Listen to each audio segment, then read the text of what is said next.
the lesson I wanted to share is basically embracing both imperfection and embracing trying to figure out what feels more free, less constraining, what feels like more flowing. So with this one, all of these are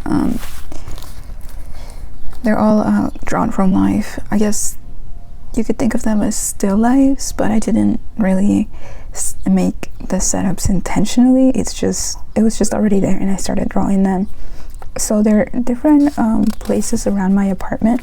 This one, I was trying to get as much as I could, trying to make sure that things were scaled properly, that they were drawn correctly in relation to each other. I mean, and even though I wasn't going for like a hyper-realism or anything like that, I was still like a little bit tense by all the things and trying to capture everything. And like I kind of keep doing that here, but I try to let go a little bit, trying to be more open to drawing shadows in a different way.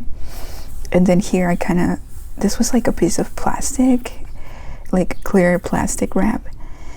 And at first I was trying really hard to get the details, and then I was like, you know what?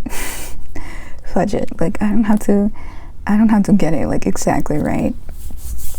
But then it wasn't until this drawing right here where I was like the light bulb went off or went on. And I was like, well, let me read this first. Not as something to be overwhelmed by. I choose how to play with it and how to style it.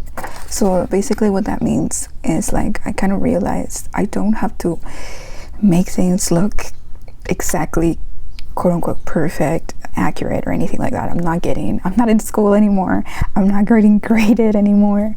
And what is easy to me, or what feels like ease to me, is trying to get the things that are appealing to me, the textures that are appealing, the angles that are appealing, and also styling it in my own way. Like I don't have to make it look as realistic as possible.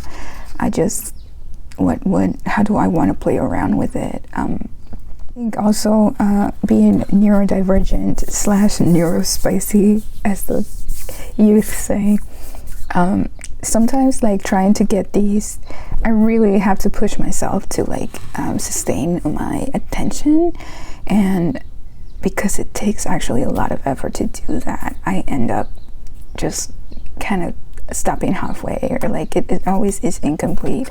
So this is a little bit more friendly in that way, and that's like it doesn't have to look any kind of way, because this art I'm making for me. It just has to be, and I just have to show up, and it's much more forgiving, and it allows it's much more spacious in that way, in that I can still show up, and showing up how I am is enough, and it's still with a little bit of intention, right? Okay, so that's all I got for this one. I'm planning on making a few more like these from pieces coming out of this sketchbook, and well, pieces, very rough pieces coming out of this sketchbook. And let me know what you think, if there's anything that resonated or that you found helpful, or that you want to try on your own, or that reminds you of your work too. Thanks, y'all.